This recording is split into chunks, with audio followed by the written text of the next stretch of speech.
Hello, I'm Raisa Chantami of the Indonesia channel in Jakarta, and this is your TIC News Break on the hour, every hour. Here's what's happening in Indonesia.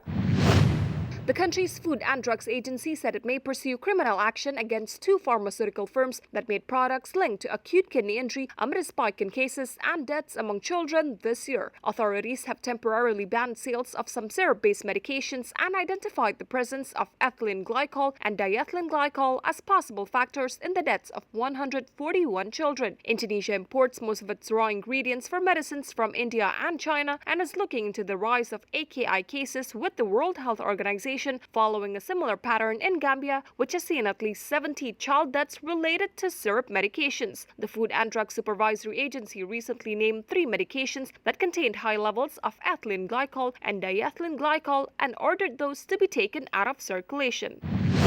Indonesia has revised up its carbon emission reduction targets, pledging a more effective land use and better energy policies. The government has set a new target to cut emission levels by 31.89% on its own or 43.2% with international support by 2030. That is more ambitious than its Paris Agreement pledge, which was to cut emissions by 29% or 41% with international help. The targets came ahead of next month's annual United Nations Climate Conference in Egypt, known as COP27, and as Indonesia prepares to host the G20 Leaders Summit in mid-November in Bali. In a September 23 document presented to the UN, Indonesia said it would reduce emissions, among others, through effective land use, spatial planning, the promotion of clean energy, and sustainable forest management.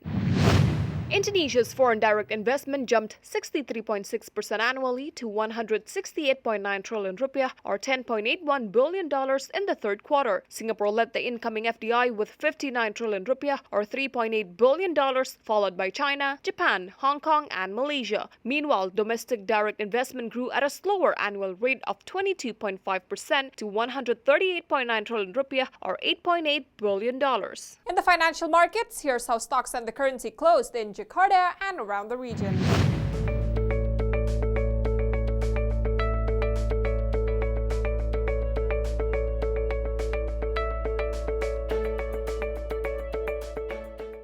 If you're heading to Indonesia or traveling within the country, here's the weather forecast for major destinations.